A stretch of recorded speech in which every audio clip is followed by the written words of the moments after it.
Uh-huh. I just feel like I've been around the block, ripping up fantasy stock, working around the clock. Look at the view from the top.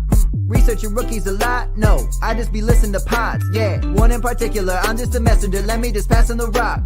Browning, brunning, pruning, pronouncing ain't what he's doing. What he's doing is not losing, but infusing you with new things. And there's Dennis the Bennett, yeah. The man is a menace, yeah. Building a dynasty, some of the finest things. Promise you, you won't regret it.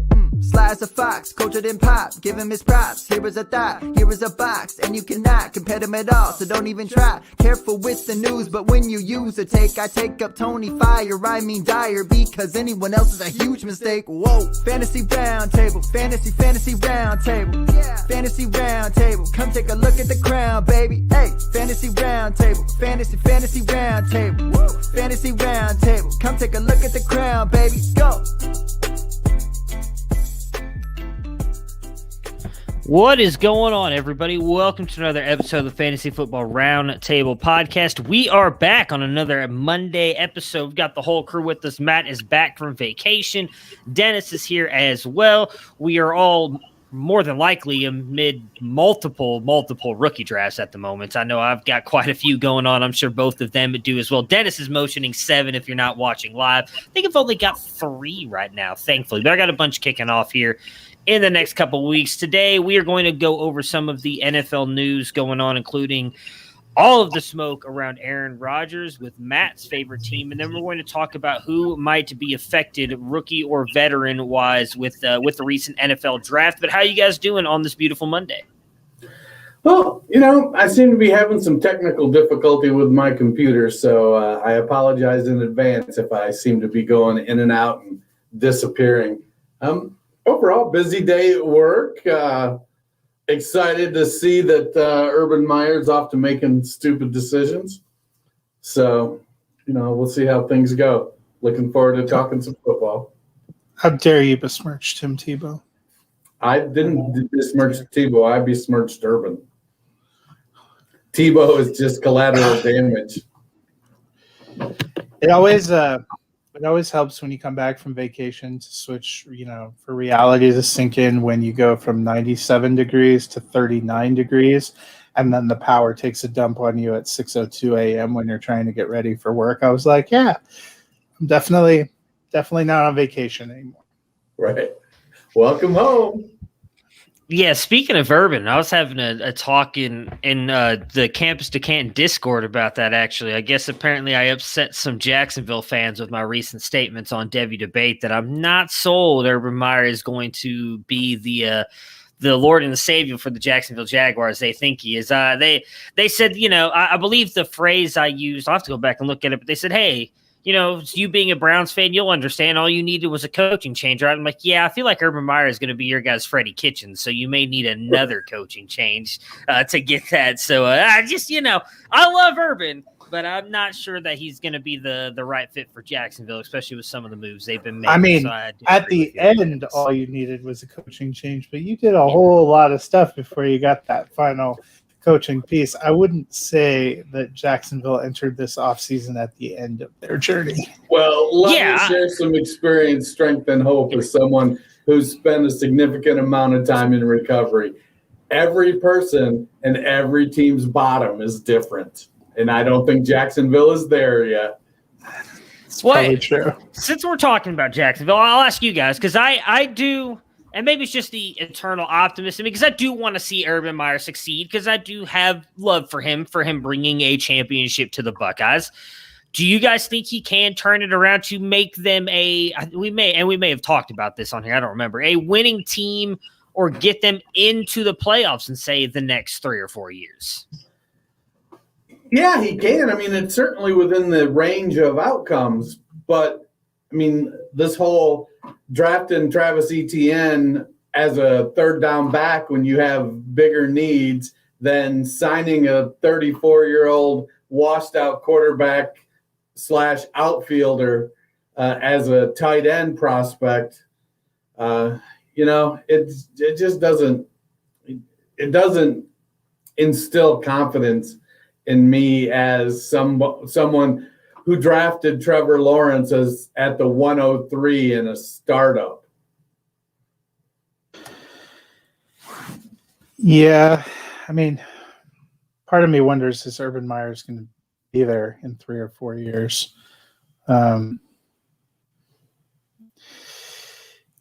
I think they'll get back to a certain level.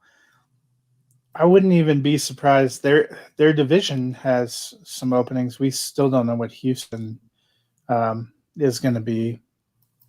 And Tennessee. Houston's going to be a mess.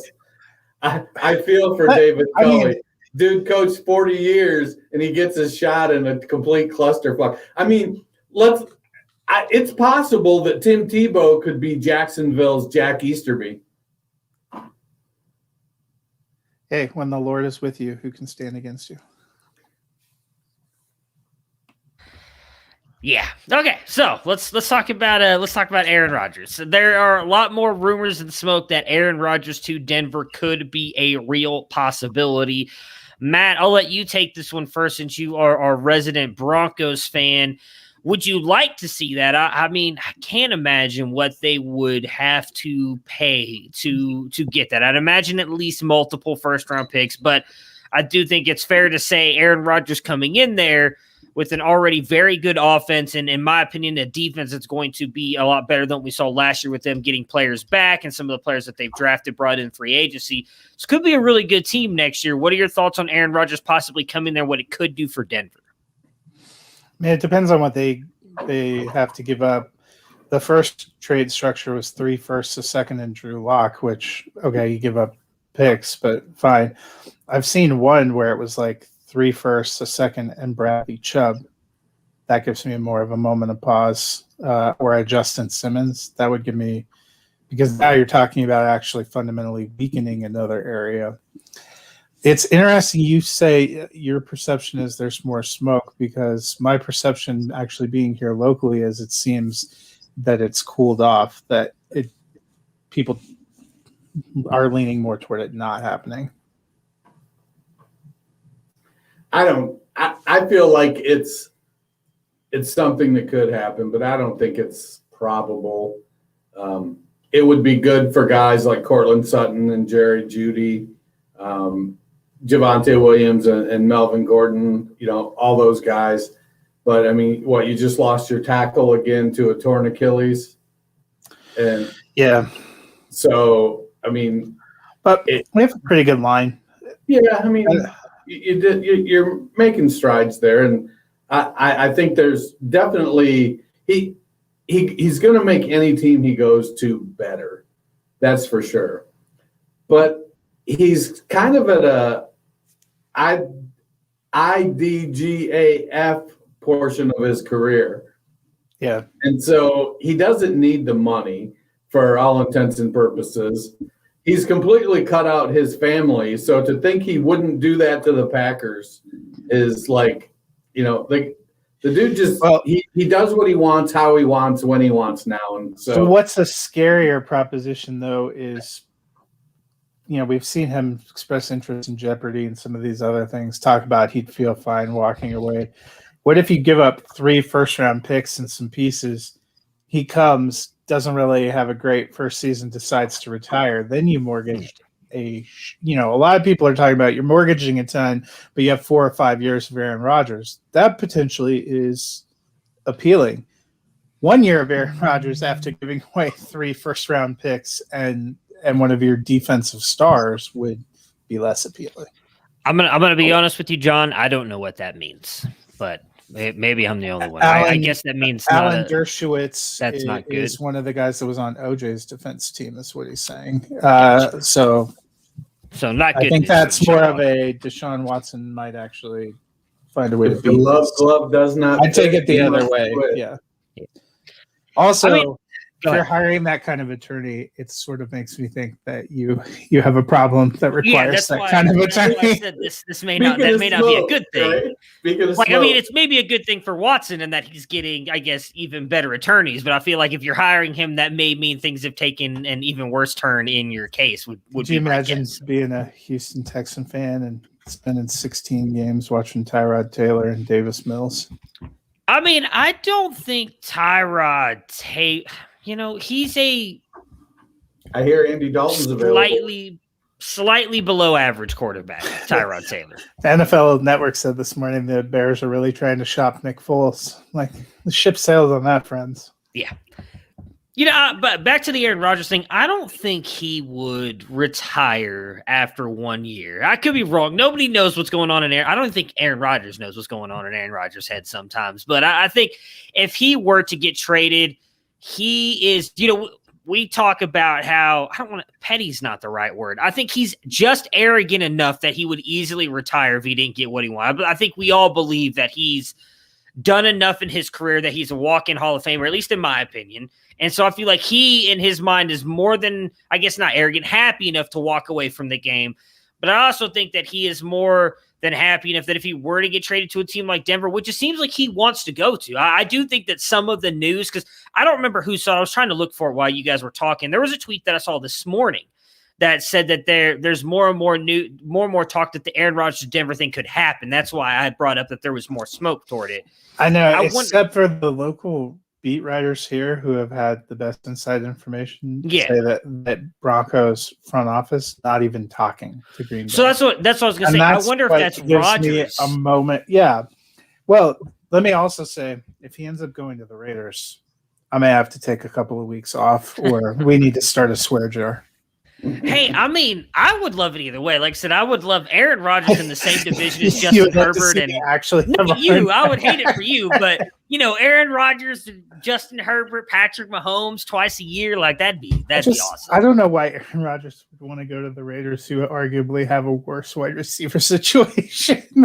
Because you know what? Because John Gruden's not afraid to throw a couple first-round picks at wide receivers, whether they suck or not. They won't have any first-round picks. Well, that's true, but you know what? He'll still take him in the second or the third. He won't wait till the sixth round every year to try and grab a wide receiver for Aaron Rodgers. So before we move on from him, I want to get your guys' thoughts on this. I'll start with you, Dennis. Do you – because I did read a lot of stuff over the weekend, and I do, again, I think a lot of this is coming from Aaron Rodgers' side with some of the things that were, and some of it is very believable with the way the things that were said, that Rodgers is not happy with, I think it's Gutekunst is how you say his name, because he hasn't done much to help draft around Aaron Rodgers. Do you, in your opinion, does he have merit in that? Because I've seen a lot of people say, hey, deal with it, but I think it's fair to say we've seen a lot of these guys, the high-end quarterbacks, the franchise quarterbacks, quote-unquote franchise quarterbacks, and Aaron Rodgers, in my opinion, is one. We've seen whether the front offices listen to them or not, at least go to them and get their opinion on some of these players. I think that's kind of why we saw some of the falling out with Russell Wilson this past year. Deshaun Watson, that's, in my opinion, what led, obviously, before all this other stuff, led to that was him saying, hey, like you guys said you were going to come to me and talk to me and you didn't. I feel like Aaron Rodgers at least deserved those conversations, and he never got them. So do you think he's valid in his opinion of thinking Gutekunst has not done enough to help him? Well, I think it's valid that the GM has not kept him informed and in the loop to a probably inappropriate extent. I do think that at some point, you have to say, look, I'm in charge. I'm going to draft the players I think this team needs, not just the players you want. But if you're communicating, Rodgers makes players better. So if you're giving him solid offensive linemen, if you're building up the defense and you've got Devontae Adams and Aaron Jones, and while everybody bagged on him, Jamal Williams was, a nice asset. And then you're giving him some lottery tickets for the wide receiver too, because you're building the other areas. Is that the best strategy? I don't know. Clearly, it's irked Aaron Rodgers that I think Rodgers is more upset about not being part of the process than he is about whether or not they've drafted a first-round wide receiver. If I were to speculate. But also there's a report out there that they came to him and asked him to restructure and take a pay cut. If he was already, knowing, you'd have to be pretty dumb not to have realized he was upset last year. He was pretty classy after the draft, but that had to have been a little bit of a whoa moment. We draft a quarterback and then another running back and then a fullback, with our first 3 picks. That had to have been a little bit of a whoa moment. And then he was visibly very upset with the way their season ended and the seeming, I don't know how you would characterize it as anything other than a lack of faith in giving him at least a shot to try to win the game. That was one of the bigger coaching blunders. And just listening to him talking about, I think I was the first one in our group chat to say, are you listening to Rodgers' press conference? Are you seeing some of these clips? He sounds like a dude who's about to tell you he's walking away. He sounded more like he was going to retire than Drew Brees. And we knew Drew Brees was going to retire. And then if they really came to him and they're like, hey, we need you to take a pay cut because we have other things we're going to want to do. After seeing years of his friends and offensive weapons, for years you talk about Aaron Rodgers won't use the tight end. They hit Jimmy Graham. He starts throwing it to Jimmy Graham. Jimmy Graham has a great season. They let him go to the Bears. Cobb, they let him go. They let Nelson go. Those weren't always terrible decisions because you look at what the guys have produced, where they went other places. Cobb, I would argue, was maybe a mistake because he looked good in Dallas. He looked pretty good again in a terrible situation in Houston. I think it's been years of pent-up frustration, but I would wager that it is pretty accurate that he's at odds with that GM. I don't think he necessarily loves his coach either. Yeah, I think the coaching philosophy is something that's got him put off. And then you add it into it, the GM not communicating probably as well as Rodgers would like. The coach made a couple dunderheaded plays, couple bad calls, I think. To put it nicely, I'm afraid of getting a swear jar put out here, so I got to tone it down. But I mean, if he's calling their GM Jerry Krause, that pretty well tells you. I mean, that was Michael Jordan walked away a second time because of how pissed off he was at that situation. That sort of would give you an inkling into the mindset. Yeah.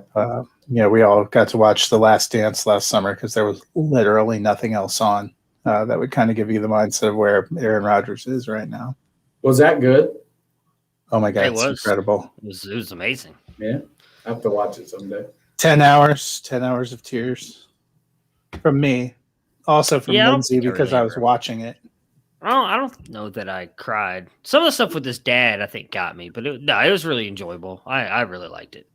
All right, so let's talk about who got helped or hurt by the NFL draft here. We obviously gave our kind of quick reactions last week. We did a rookie mock draft to give you guys where we thought these players landed. But every year after the draft happens, we see rookies go to some places. Maybe that's good for them. Maybe it's not. Sometimes it helps the NFL veterans. Sometimes it doesn't. Starting with the running back position, the big one everybody's talking about, obviously, James Robinson and Travis Etienne, as Dennis mentioned earlier. Urban Meyer came out and quote-unquote said he's going to be a great third down back for us. So, Dennis, who does this help or hurt more, James Robinson or Travis Etienne? Well, clearly it hurts Robinson because he got a huge share of both the running and the passing game last season. I feel like Etienne is explosive enough that they're not just going to use him on passing downs. They're going to run the ball with him. It's going to probably be, I wouldn't be surprised if it ends up being close to a 50-50 split, just kind of because that's sort of what's in vogue now. I mean, if you don't have one of the top 3, maybe 4 running backs, there's a significant split in snaps and touches in the backfield. It's just the way the game is. You accept it. That's how it's going to be. The old school 350, 375 carry back is pretty much extinct. So Robinson's going to be hurt. To what extent? I don't know. I think if Robinson comes out and it looks like a plotter, 3.5 yards a carry, not being super productive, you'll see carries start to head towards ETN. I think if you see ETN missing holes and, not looking like he's ready for the inside run game in the NFL, then I think you'll see ETN doing more perimeter stuff exclusively, doing some more pass catching. But Robinson is a serviceable pass catcher. He's no Jordan Howard out there. So it hurts both of them from the standpoint of Robinson's not going to get the touches he did last year, and ETN isn't stepping into a situation like Najee Harris is. He's stepping into a shared backfield with a guy who rushed for over 1,000 yards, and I forget how many passes he caught last year, but it was a decent amount. Yeah, I mean, they end up in the dreaded committee. Yeah. I think a concern that you might have is that it ends up looking a little bit like the second half of Baltimore's season with Gus Edwards and J.K. Dobbins. And then, of course, you still have the lurker, Carlos Hyde, who always seems to find his way onto the field, is somebody Urban Meyer has history with and somebody that he consistently mentions when they're talking about their running back room. So it's definitely a bummer for Robinson. I'm like Dennis. I don't believe Etienne stays a third down back. That seems like a waste of a pick. Maybe that's how it starts out. But, camp, preseason, all of that is really going to, speak to the split too. Who ends up with more fantasy points at the end of the year for you guys, Etienne or Robinson? Just this year, not like future, just 2021. Well, I think if you do the old PPR standard split, it's definitely Robinson standard. I think he gets more touchdowns, and ETN probably in PPR because of the passing game. But if they go into a more of a rotation, a drive rotation, well, this guy gets 2, then this guy gets 2, 1-1, 2-2, things like that. It could end up being a little more evenly split. I feel like Robinson's touchdown production will keep him close to ETN, but I feel like they're both low-end RB2s. Yeah, I feel similar. I think Robinson ends up with slightly more points probably because of touchdowns. Yeah, I'm with you. I think it's going to be Robinson. I think Etienne is going to end up being more like Javonte Williams this year in the fact I think they're just going to kind of stick with Robinson for the most part, and then maybe Etienne gets a little bit more work as the year goes on, and next year is really kind of Etienne's year, though I am lower on Etienne than a lot of other people are. I don't know that offensive scheme, at least the way that Bevel usually runs his offense, fits Etienne's skill set that well. So to Dennis's point, Robinson saw 60 targets, caught 49 last year. Yeah. So I'll be surprised. He's probably looking at 25 catches this year. Mm-hmm. I don't know how much more they're going to throw the ball to the running backs, though, either this year. I think it's going to be a whole different – we've never seen that. And that's what Bevel benefited before. Robinson so greatly last year. Yeah. He was literally the only bright spot in an otherwise dim bulb. I mean, we saw, as much as we may like Captain Jorts as a sideline character, he was not incredibly accurate. Then you had Mike Glennon.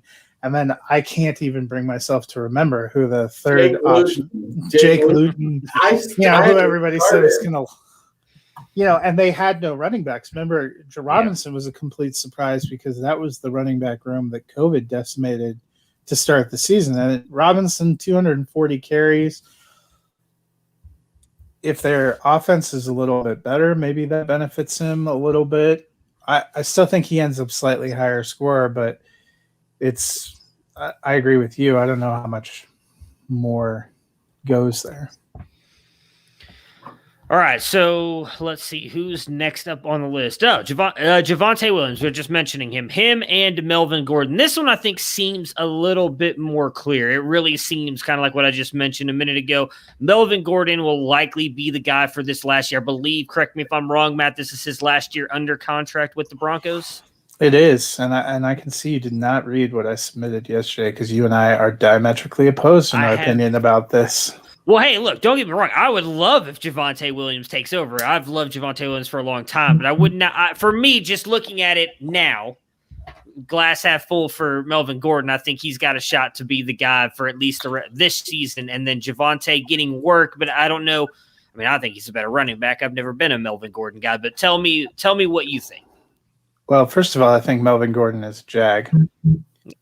We definitely saw that last year. He didn't look at even. The only reason that he posted a lot of points at the end was because of pure volume, because he had a jag minus behind him and Royce Freeman out there. So Freeman takes a big dive. I think at the beginning of the season, Gordon will probably get a lion's share of the carries, but my feeling is by the end of the season, it's reversed because Gordon's not. There's no way they're bringing him back.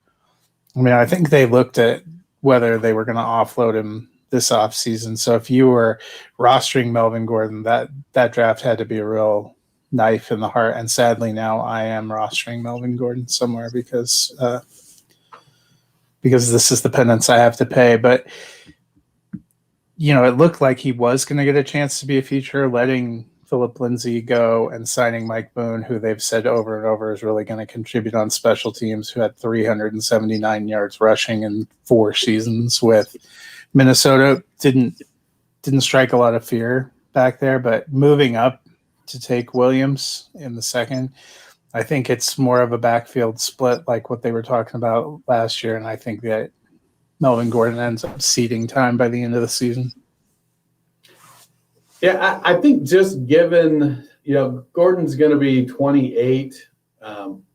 Early on in his career, he was never terribly efficient. Now, volume is king in fantasy football, and so as long as he was getting the volume, he was able to be productive. If Williams is as good as most of us think he is, it's gonna probably start out 65-35 and then switch back the other direction 65-35. So if you're rostering Gordon and he comes out of if you lose a couple games but he's hot, you might want to offload him for what you can get. I'm terrible about that sometimes, but I like Williams. Lindsay had 118 carries. I mean, Royce Freeman, you can bag on him all you want. He only had 35 carries last year. I mean, he was fine. I know you just hate Royce Freeman.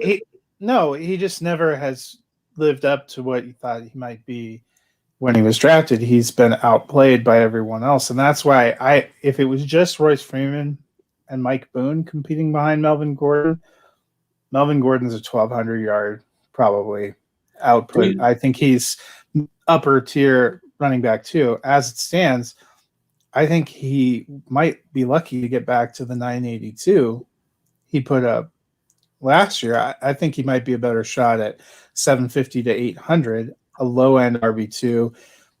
Javonte Williams, I think, will be strong down the stretch, but I think, like you said, it'll start out a little bit reversed and take over as you're going through. I think Javonte Williams probably is a high-end RB3. So do you think Levante Bellamy will displace Royce Freeman as the RB3 and he'll get shown the door?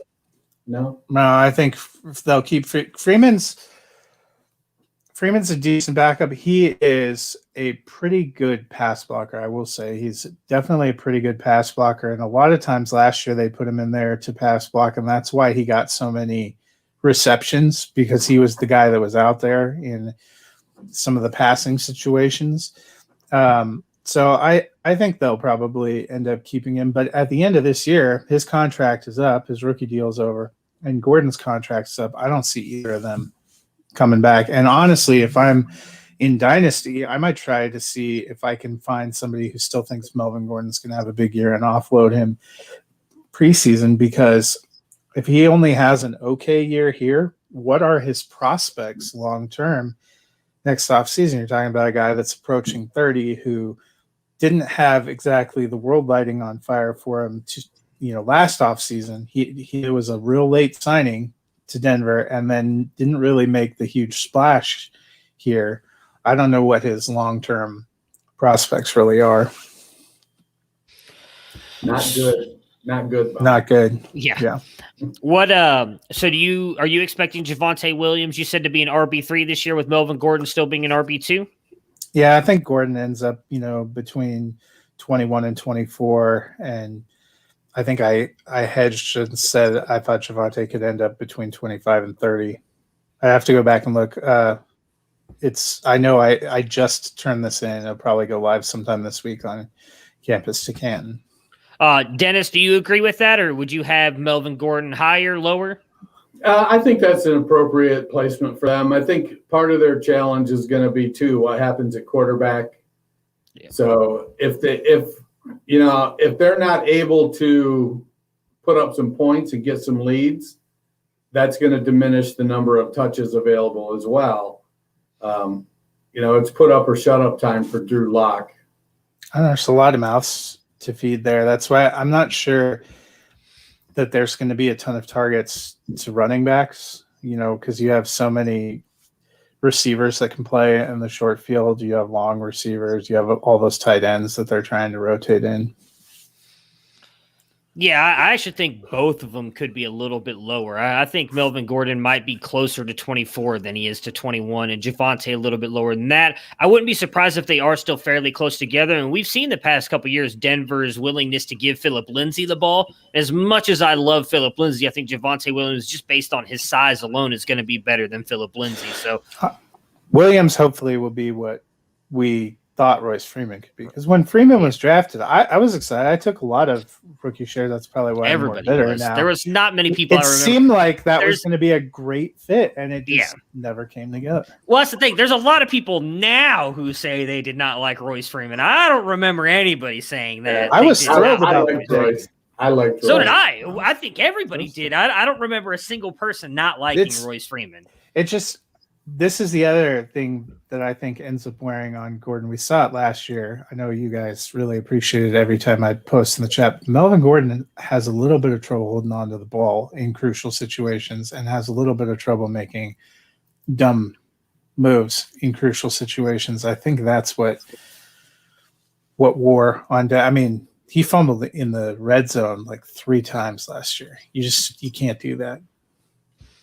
Well, I mean, Denver only threw to the running backs. The running backs only had 58 targets as a team last year, so yeah, they don't do that a ton. So no, might if Teddy Two Gloves ends up being in there. In which case, you probably have to put me on mute on Sundays. All right, so the next running back situation, both of these next two have multiple running backs in the mix here. We'll go to the New York Jets, who took Michael Carter in the 4th round. You've also got Tevin Coleman, who they brought over from the old 49ers regime with Salah and Mike LaFleur, right? I was mixed. Yeah, Mike LaFleur. I always think it's Matt. Matt is the head Mike coach. LaFleur. Mike is the offense. And then obviously LaMichael Pirine, who Douglas drafted last year. I think all 3 of these guys are going to be very close. I think Michael Carter's probably the better back out of the other 2, but I just don't think he has the size to be a 3-down back. I think I would honestly hedge my bet to say I don't think any of these guys finish as an RB2. I think all 3 are going to be RB3s or lower, with probably Carter being the highest. Because I don't believe Tevin you didn't Coleman panic draft Michael Carter in the 1st round of any of your rookie drafts. No, I did take him in a draft today, actually. In a Devi depleted draft, he was like the 2nd best running back on the board because Najee, Travis Etienne, and someone else were already owned. And so who went first? I think Trey Sermon went first, and I picked him at 110. But again, it was depleted, like Jamar Chase. There's a lot of players already gone. It's a Debbie draft. A lot of these guys were already gone. So I do hate myself because in that draft, I had 2 picks in the 1st round, and it's a super flex league. And so I have Herbert and Josh Allen. And Mac Jones was there at 3, and I was like, oh, man, quarterback. Kyle Pitts was there too, and I was like, what should I do? And I went Mac Jones, and I don't feel great about it. I was really hoping that Pitts would fall to me. He was 1-7 was the other one I'm looking at it. I was hoping Pitts might fall to 1-7. It didn't happen, and I've been dreading picking Mac Jones at 1-3 since I did it. I've not been happy with myself. But anyways, that's besides the point. It's neither here nor there. I think Michael Carter ends up being the best one out of that group just because of his pass catching ability. Maybe P. Ryan is better than we thought. We haven't seen a whole lot for him, unfortunately, so I don't know what to expect. And Tevin Coleman, I think, is a decent back, but dude can't stay healthy. So I'm going to say none of those guys finished as an RB2. It doesn't help any of them. And I think Carter ends up finishing as the highest of the 3. Dennis, how do you view this backfield? Well, I think you have to, you're missing Ty Johnson, who performed fairly well there last year when given the shot. So I'm starting to make distinctions in backfields. This backfield is a committee. Jacksonville isn't a committee, it's a pair. I think when there's clearly 2 backs, that's different than Jacksonville or New York. That's different than San Francisco. When you have, and I'm starting to dig in to figure out, like, where is the snap and touch percentage to determine whether it's an actual pairing versus a full-blown committee of 3 or 4 guys. Like, it looks like Philadelphia seems to be heading for a committee as opposed to a pairing. I think P. Ryan's the guy this year. I don't hate Michael Carter. I think he's a good back. It wouldn't surprise me if it ends up being Carter and P. Ryan with the lion's share of the touches. It wouldn't surprise me if it ends up being Carter and P. Ryan and Johnson, kind of with nobody maxing out above 35%. Coleman is kind of there to show him the ropes of what that offense is. Carter's BMI is the same as Najee Harris. So he may be short, but he's not little. So that's definitely something to take a look at. I don't think he's going to, he isn't going to pound it like Najee Harris is, but he's certainly got enough bulk to be able to run inside. And if the blocking scheme is there, I think Carter ends up being good in that. I mean, for the most part, a lot of people who know more about offensive line than I do feel like Carter kind of landed with the team that runs the scheme that fits his skill set. So, I mean, Javonte Williams caught more passes than Michael Carter last year at North Carolina. And oddly enough, Carter ran for more yards than Williams. Not by a lot, but technically more yards. It was Williams in the 19 touchdowns that kind of led the way there. I think if you get Carter and P. Ryan, you're looking at a flex-worthy running back most weeks, especially in deeper leagues. And then eventually I think it'll settle down to the 2 of them as long as they stay healthy.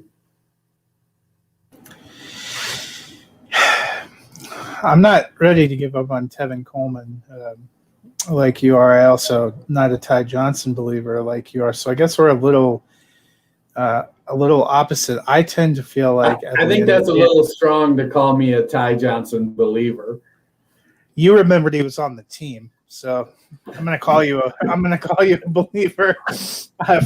You believe he will be involved on the team. I tended to think that the draft, I thought Carter fell in a good spot. I was very excited about the landing spot. I actually have taken Carter in the draft, so now I'm also hoping that he definitely produces. But I was tending to feel like Carter and Coleman are going to end up being the highest scorers. I'm a little bit like Matt. I don't think any of them gets back to RB2. I think Carter ends up the highest, and I think P. Ryan's the one that took the biggest hit with this drafting, because he may have been taken by the GM, but he wasn't part of the decisions made by this coaching staff, which targeted Michael Carter in a good spot in drafts. You would say top of the 4th round wasn't that early. Running backs didn't go in this draft. He was still the 5th running back off the board. That was still a pretty decent commitment to a running back for this draft in this class. They went out and got Coleman, who he had in San Francisco. Coleman wasn't really injured last year so much as it seemed like he kind of played himself, or they just didn't see that him as being a good fit in that rotation. But he had done pretty well the year prior. He had some big games. I mean, we've talked about it before. He had one game where they were talking about him in the same breath as Jerry Rice because of all the touchdowns he put up. So I think they made that move strategically, not only because he knows the system, but because they think he still has a little something left and might be a little bit of a boon to a rookie quarterback in an otherwise younger offense.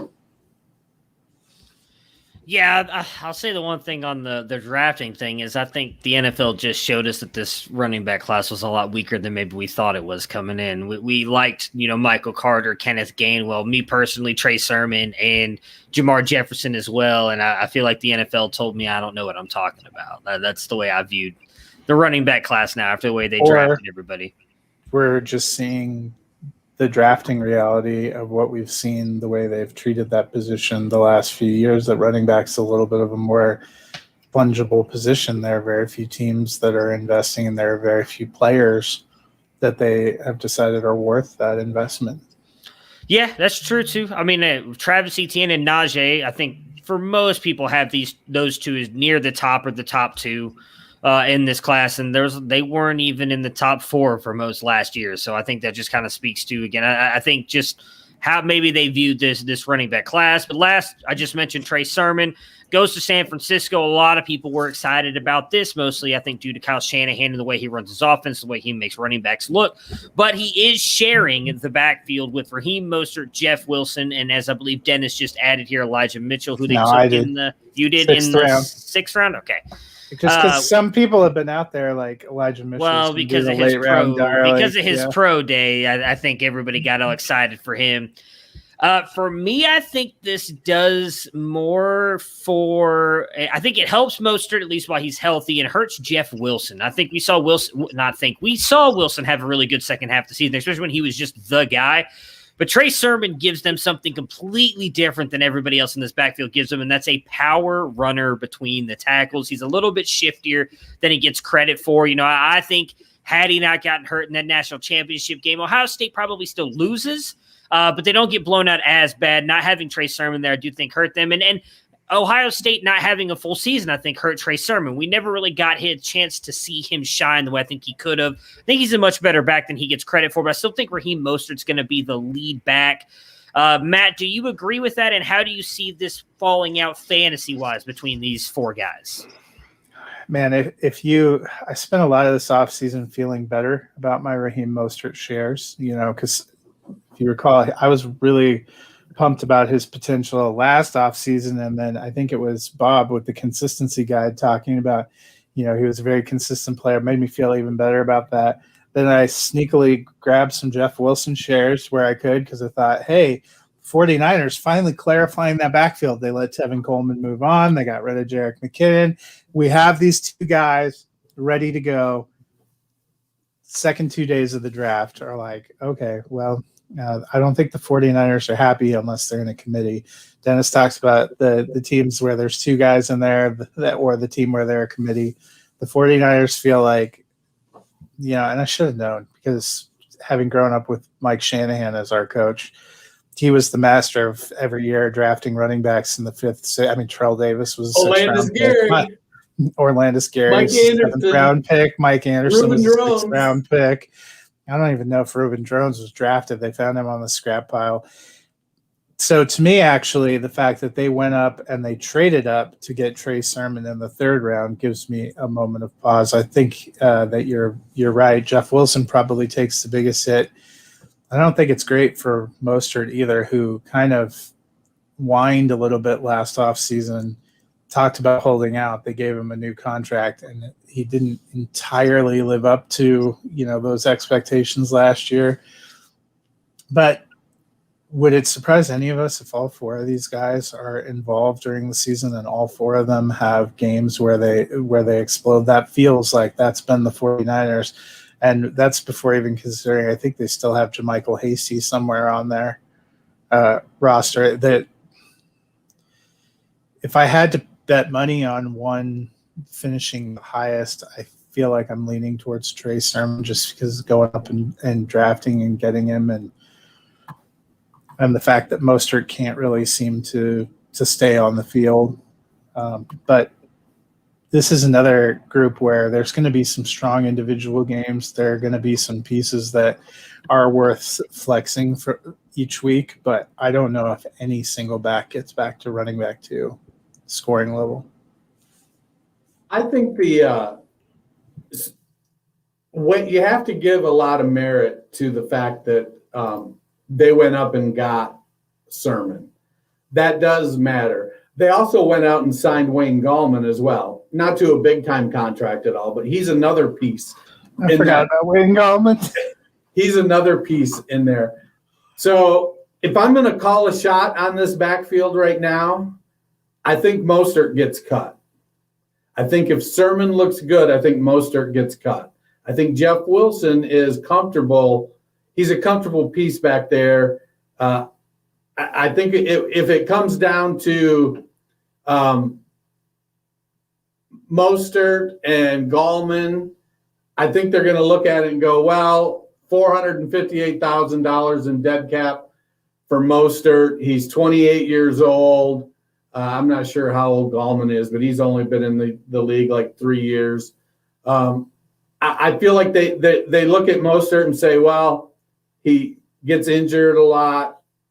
You know, that's probably a bigger concern with Sermon, I think, than just about anything else. Is, you know, he got injured when he was at Oklahoma. He got injured at Ohio State. That's why he didn't get on the field as quickly as he should have.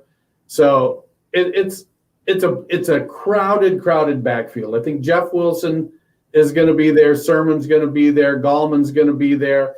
And then, you know, like I said, I think Mostert gets shown the door and probably ends up in Atlanta. Hey, that would be something. That would be interesting.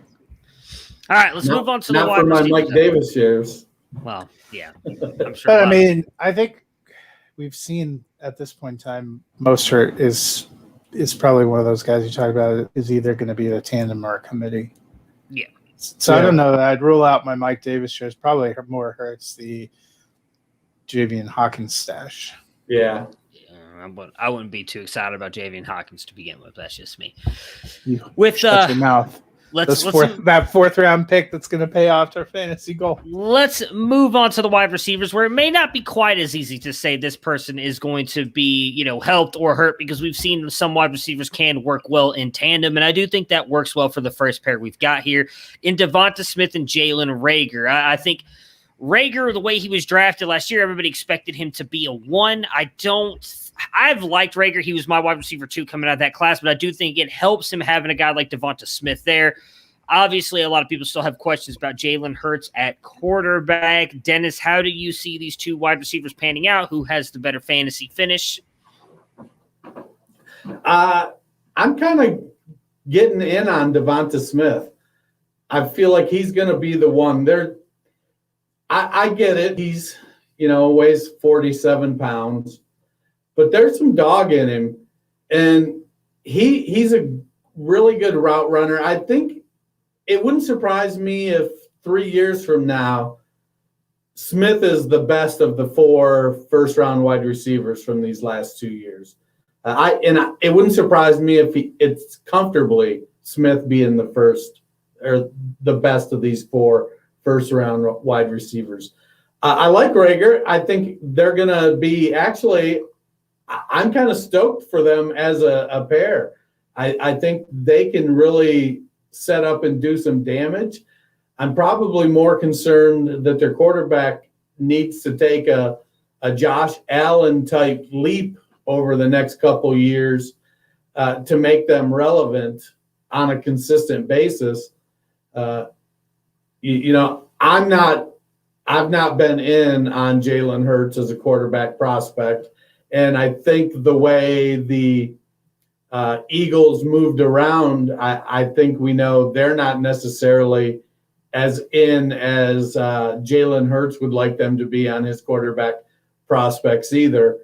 I'm going to give the edge to Smith, but I think it's like a wide receiver 2, mid-range wide receiver 2 to low-end wide receiver 3 for Rager, Smith. So, somewhere in that range between the two.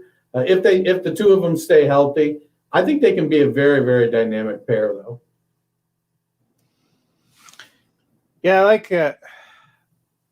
the spot. I'm also, with you saying they're not sold on Jalen Hurts. I didn't realize you were a Jamie Newman truther, but it's good to. Or do you just believe in Flacco? He's got one more in him. What a quarterback room that's going to be. I wish we could go watch some of the meetings. But I think for me, it comes down to 3 things for Eagles wide receivers.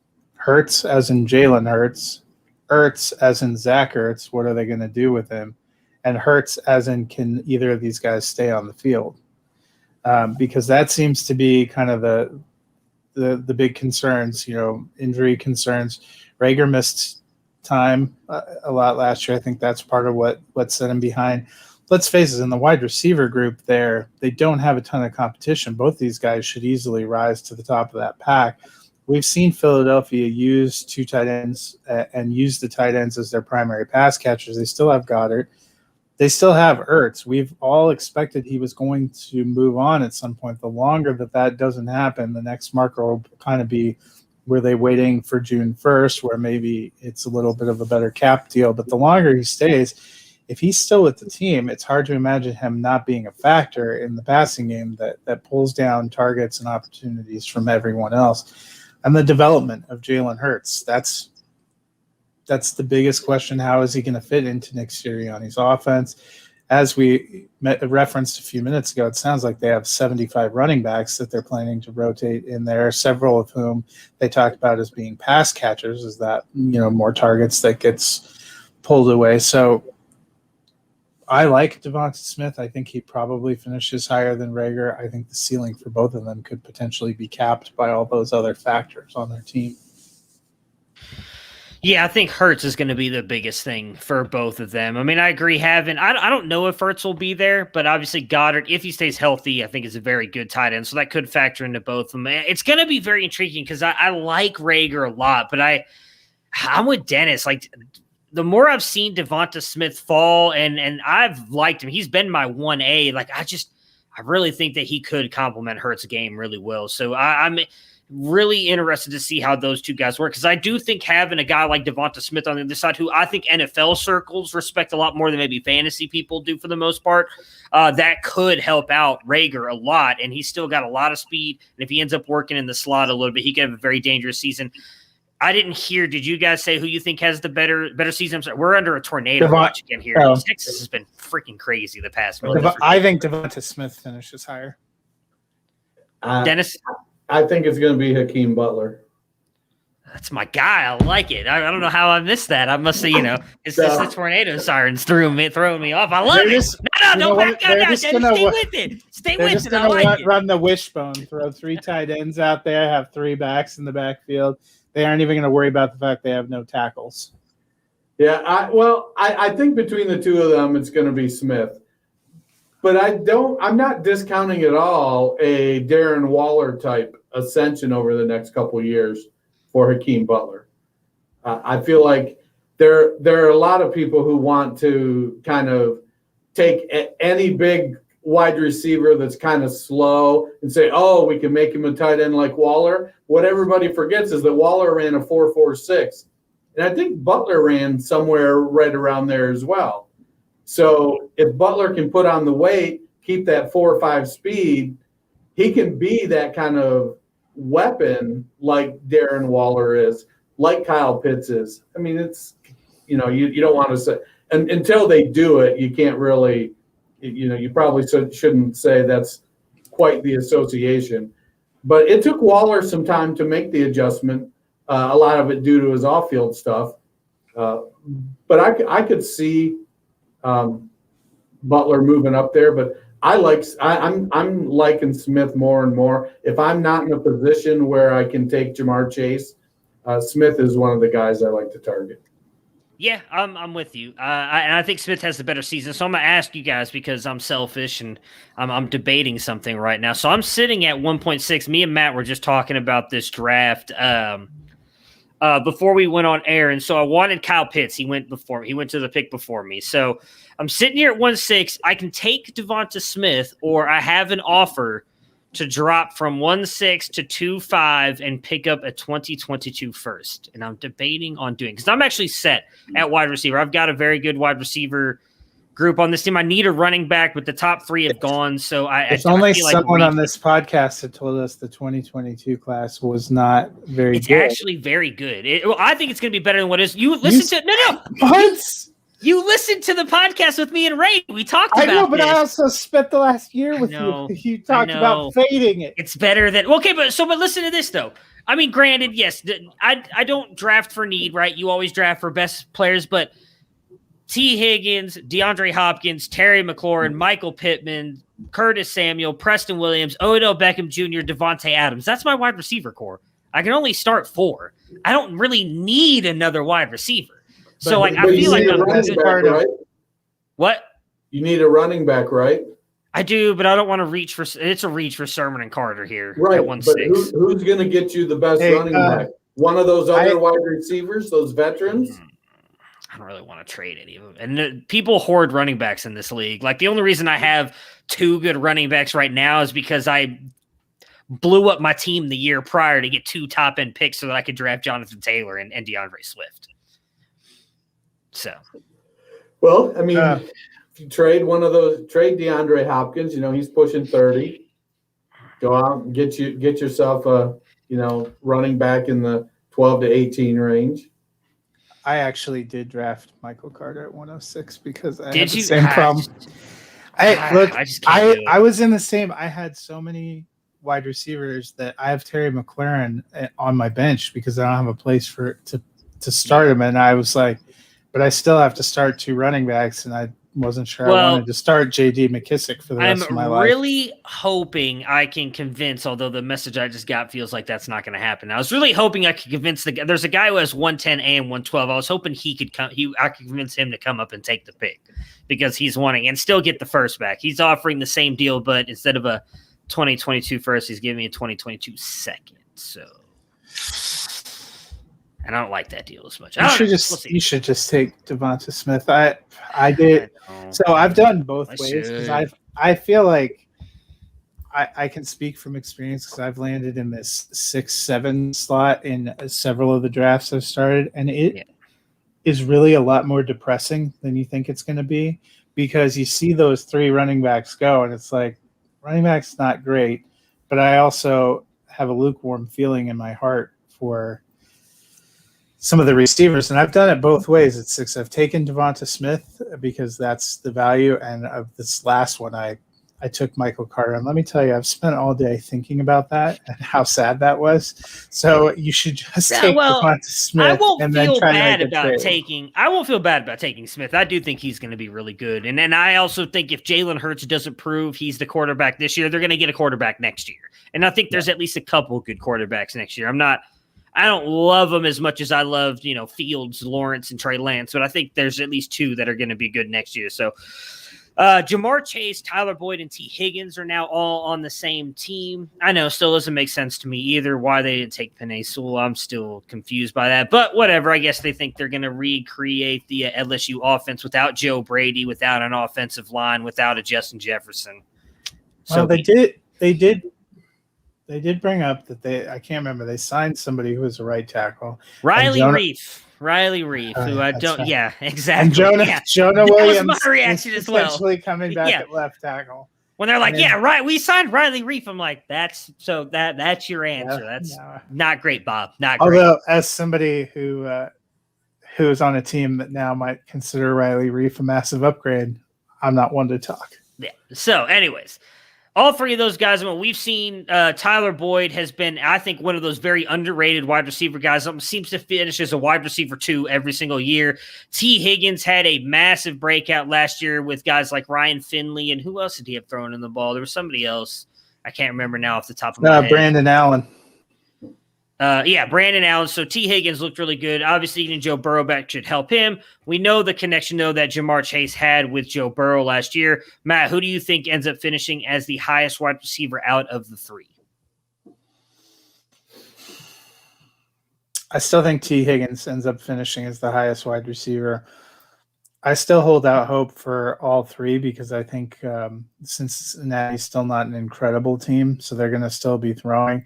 And we had 3 receivers for the Bengals have 100-plus targets last year, so it's not out of the realm of possibility. They let one of those 100-target receivers go to Arizona.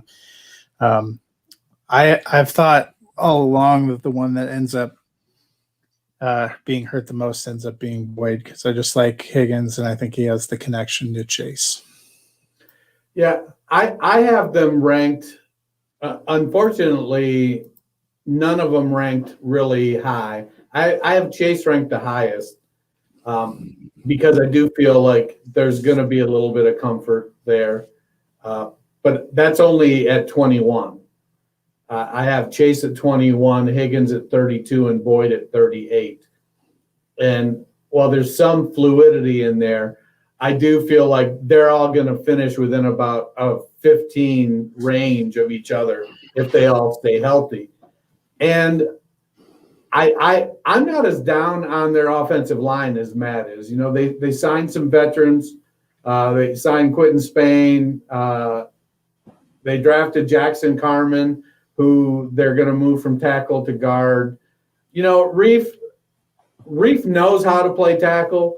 Whether or not he can consistently execute it at this stage of his career is another thing. But Reef isn't a terrible tackle. I think they had Charles Leno in for a visit.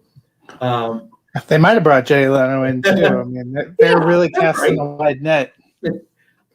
But you know, you're right. They got Jonah Williams back. They got their center Trey Hopkins back.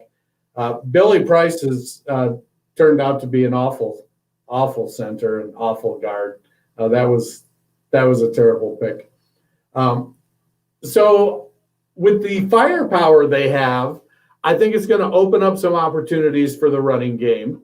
I think their tight ends are going to be definitely much ado about nothing, but they're going to have 3 wide receivers that are going to range from low-end or high-end wide receiver 2s, mid to low wide receiver 2 to high wide receiver 4, low wide receiver 3. So all 3 of their wide receivers are definitely going to be playable pretty much all year.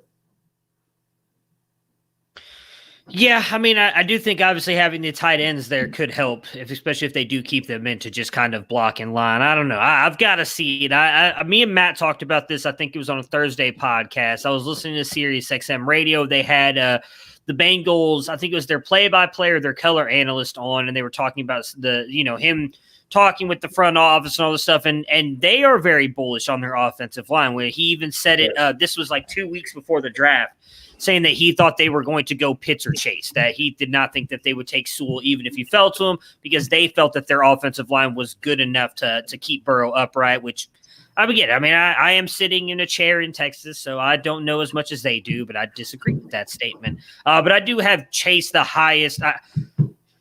I'm really torn between Boyd and Higgins. That's kind of who I'm not sure who comes in second, because I kind of feel like Chase hurts Higgins more than he does Boyd.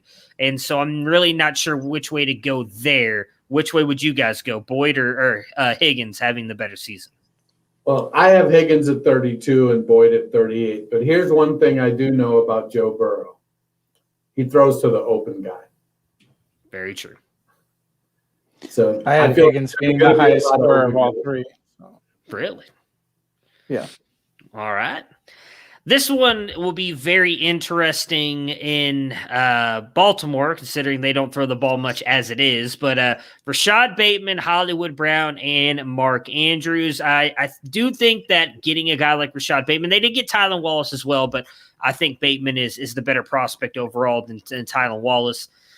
I do think that could open up things for Hollywood down the field, having a guy like Bateman in the short area, which I do think affects Mark Andrews. Andrews, I still think will be a very good tight end, but if I had to make my pick out of the three of these guys, and it is very hard because Baltimore, I think, was 30th in pass attempts last year or something like that. Like they just do not pass the ball a lot. Even lower, was it 32? I think so. Okay, I couldn't remember if it was 30 or 32, so I knew they weren't 31. But I will say that I think Bateman ends up having the better year out of the three of these guys, fantasy points wise. I think obviously Mark Andrews is going to finish higher at his position because tight end's kind of a crapshoot after a couple guys. But I think Bateman could end up with more fantasy points than the other two. Dennis, which way are you going with these three receiving options in Baltimore?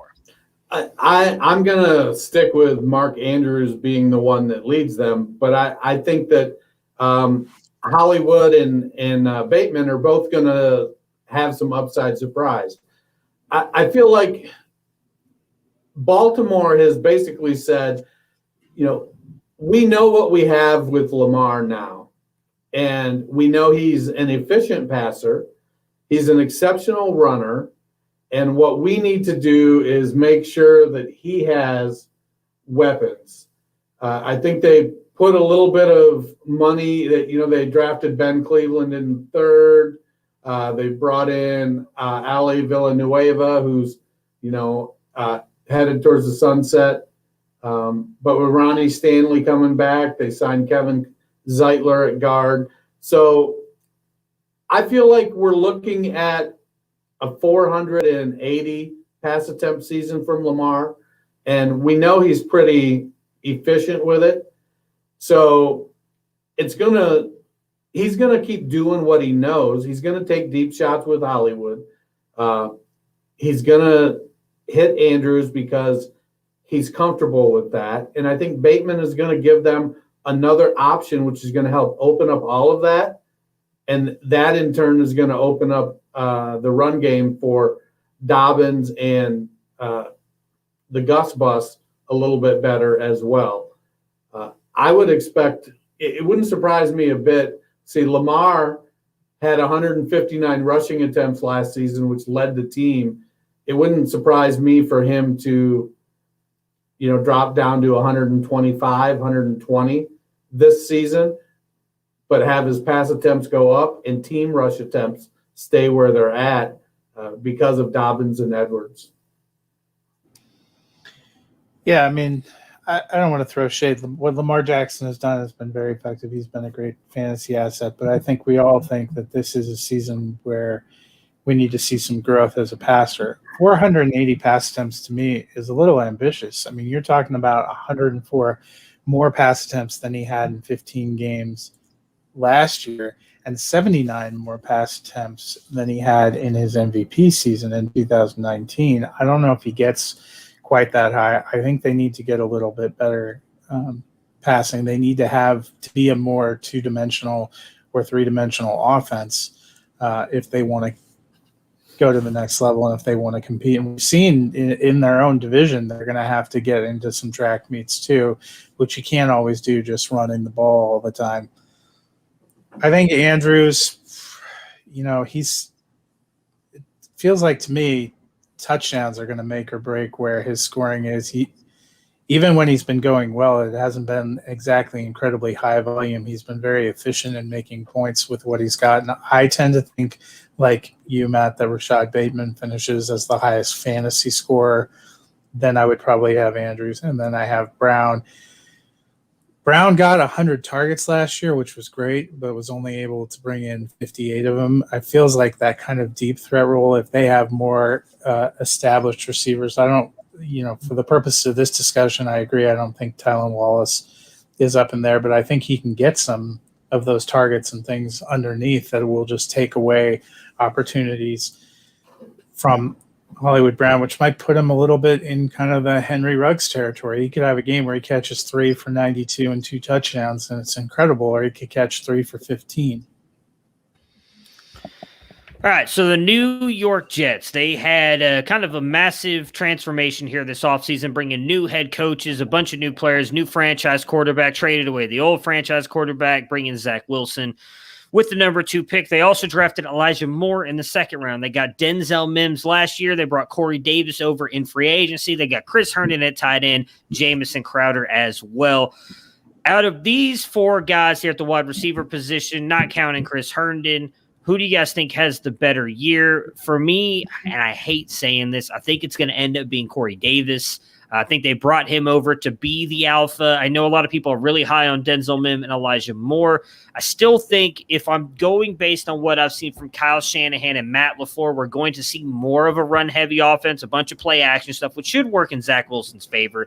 And I think Corey Davis is going to be the guy with Denzel Mims second, Elijah Moore third. I do think Elijah Moore is the best receiver on that team, but I'm a little concerned about him getting a lot of production early on. I will say I don't think Jamison Crowder is going to be on the team by the time the season kicks off. I like Crowder a lot, but I just think he's going to kind of Well, they do have an pushed easy off. out. It's only a $1 million hit. This was his kind of out year from that contract. And they did sign Keelan Cole, too.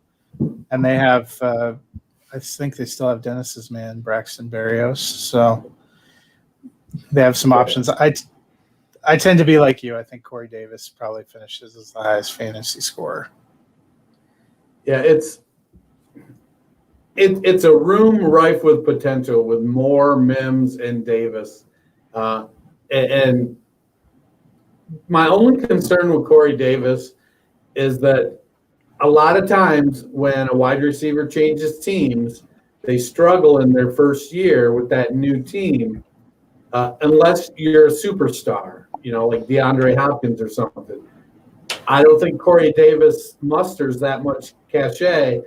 And so going to New York, yes, he's the big free agent signing, but I don't think they're going to try to force feed him 130 targets.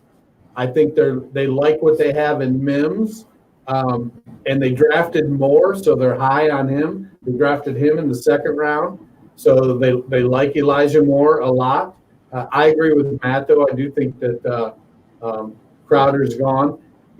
For their fifth wide receiver, I think Cole settles in as the fourth, and then they got Berrios and Smith and other pieces that they use, Jeff Smith, for their fifth, sixth wide receiver. So it comes down to what do you believe Zach Wilson's going to be able to accomplish in his first year?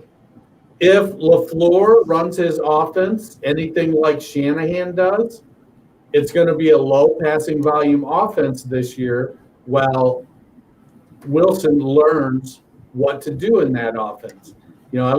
People like to tout that Garoppolo took the Niners to the Super Bowl. He did it in a year where they threw the 30th fewest passes in the NFL. Garoppolo didn't take him to the Super Bowl. Garoppolo rode along with that defense and running game. And I think this season in New York is going to be much like that. There's going to be an emphasis on the defense. There's going to be an emphasis on keeping games close, not making mistakes. I don't know how much of that not make mistake mentality Wilson has in him. So that'll be definitely something interesting to watch. But if I had to put my money on one of them, it's this year. It's either this year for Denzel Mims or it's not going to be a thing for Denzel Mims. And so I think I'll give Mims the edge. But I think him and Davis are going to be pretty close to each other. All right, last one for the night. Kyle Pitts goes to Atlanta at the 4th pick in the draft this year. That puts him in with Julio Jones, Calvin Ridley, and Hayden Hurst. Hayden Hurst's fifth-year option was not picked Declined, up. But I do think he's likely gone from Atlanta after this year. And there's a lot of rumors that Julio Jones might be traded. But assuming that Julio Jones is there in 2021, Matt, who do you think ends up being the best fantasy asset out of these three? I will say I believe Julio does get traded post June 1st. But either way, I think Calvin Ridley ends up the highest score. Yeah, I think this is, it went from Roddy to Julio. Now it's going to Calvin. I think Calvin's going to step in there. My only concern about the thought that they trade Julio is they're going to, if they trade him, are they going to trade him for picks or are they going to trade him for players? Probably picks. So then that puts Russell Gage, Olamide Zaccheaus, Christian Blake, that bumps them up to that number 2 receiver spot unless Frank they put Darby. picks. Yeah, they got drafted Darby. Or What if Hurst plays more of a traditional tight end and Pitts with his athleticism gets swung into more of a kind of receiver role? I get that, but Pitts, as good as Pitts is, I don't think he necessarily has an NFL wide receiver route tree yet. So it's going to be. I mean, could they put him in a DK Metcalf role? They could, but at a 4-5-5 or 4-4-5, that's a lot different than a 4-3-4 that Metcalf had. So there'll be some different challenges. He won't necessarily be able to run away from some of these cornerbacks like Metcalf does. Just go straight, go fast. Hey, Arthur Smith ought to be used to an offense where he only has one viable wide receiver. True enough. But good point. He doesn't have Derrick Henry. So there's that's the difference. He has Mike Davis. Mike Davis. And Javon Hawkins. Yeah. Javon Hawkins, man. No, I feel like Don't kill it right now. I need something to hang on to with those 307. As much as it might make sense to move Julio, I don't think they do because they're tied to Ryan for the next 3 years. And so it doesn't make a ton of sense to say, well, I've invested $35 million a year in this 36-year-old quarterback. Now we're going to take his historically best weapon and move him and replace him with a tight end that doesn't have the route running chops that Julio has, or we're going to hope Russell Gage or Christian Blake can step. It doesn't make sense for the offense to do that. I don't personally think they're trading him because it makes that much sense for the offense. I think it's because they're getting murdered on the cap. They're still one of the teams that is way the F over, and they're going to have to figure out and clean that up. And I think that's where it comes down to Julio Jones. That's why they're waiting to post June 1st too, is because they can get the greatest cap relief. If you were talking about just making a competitive move, you don't move him because you could have one of the best pass offenses in the league if you've got Ridley and Jones outside and Kyle Pitts in the middle, and then Hayden Hurst or whoever else to fill it in. Especially since they don't, as people have noted, they have one of the worst, if not the worst, running back room overall. No shade to Mike Davis, who we thought was very competent, but he's by leaps and bounds their best guy right now. All right, so that will do it for us today. Matt and myself will be back Thursday. Might do some schedule highlights that release on Wednesday, right? You said Wednesday night, prime time. Yep. So it will be released Wednesday. Maybe we'll go over and talk a little bit about that. And then obviously, again, the three of us will be back together next Monday. Until Thursday, everybody have a great day.